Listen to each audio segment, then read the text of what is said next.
সিলেটের ভক্তদের খুশি করে দিয়েছেন তাদের দুলাভাই মঈন আলী।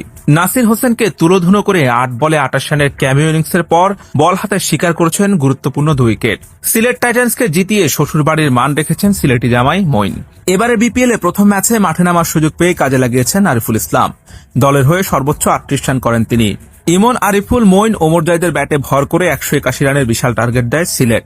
এই টার্গেটে খেলতে নেমে রহমানুল্লাহ গুরবাজের হাফ সেঞ্চুরির পরও জয়ের বন্দরে পৌঁছাতে পারেনি ঢাকা। টসে হেরে আগে ব্যাট করতে নেমে পারভেজ হোসেন ইমনের দারুণ ব্যাটিংয়ে ভালো শুরু পেয়েছিল সিলেট টাইটান্স। তবে মাঝের ওভারগুলোতে খুব বেশি রান তুলতে পারেনি তারা। মিডল অর্ডার ব্যাটারদের ধীর গতির ব্যাটিংয়ে ম্যাচে পিছিয়ে পড়েছিল সিলেট। তবে উইকেট হাতে থাকায় শেষ দিকে রীতিমতো ঝড় তুলে তারা। বিশেষ করে মঈন আলী 8 বলে করেছেন 28 রান। নাসির হোসেনের স্পিনে ভেদরক পিটুনি দিয়েছেন তিনি। 19তম ওভারে 3টি ছক্কা, 2টি 4 সহ মোট 28 রান তুলে নিয়েছেন। সিলেটের জামাইয়ের দারুণ ফিনিশিংয়ে 20 ওভারে 6 উইকেট হারিয়ে 180 রান তোলে সিলেট টাইটান্স। দলের হয়ে সর্বোচ্চ 38 রান করেছেন আরিফুল ইসলাম। সিলেট টাইটান্সের দেয়া 181 রানের লক্ষ্য তাড়া করতে নেমে শুরু থেকেই আগ্রাসী ক্রিকেট খেলেন রহমানুল্লাহ গুরবাজ ও আব্দুল্লাহ আল মামুন। ওভার প্রতি 8 রানের বেশি তাড়া করতে নেমে শুরুটা ভালো হয়েছে ঢাকা ক্যাপিটালসের। গুরবাজ ও মামুনের উদ্বোধনী জুটি প্রথম 4 ওভারে তুলেছে 39 রান। 56 রানে প্রথম উইকেটের পতন ঘটে। সাজঘরে ফেরার আগে তার ব্যাট থেকে আসে 11 বলে 24 রান।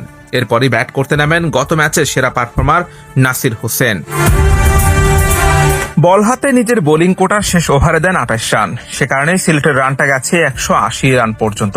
এরপর ব্যাটিংয়ে এসে 7 বলে 3 রান করেছেন নাসির হোসেন। নাসুমের বলে বোল্ড হয়েছেন ঢাকার এই অলরাউন্ডার। শামীম হোসেন পাটোয়ারিও নাসিরের পথ অনুসরণ করেন। 2 বলে 1 রানেই থামে তার ইনিংস। বাউন্ডারি লাইনে দুর্দান্ত এক ক্যাচের শিকার হন শামীম। যদিও এই আউট নিয়ে তৈরি হয়েছে বিতর্ক। কেউ বলছেন সিদ্ধান্তটি সঠিক, আবার কেউ বলছেন ভুল।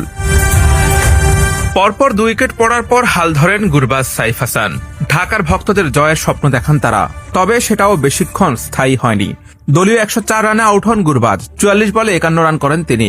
আজও বড় ইনিংস খেলতে পারলেন না সাইফ। 14 বলে করেছেন 22 রান। এবারে বিপিএল এ এটাই তার সর্বোচ্চ ইনিংস।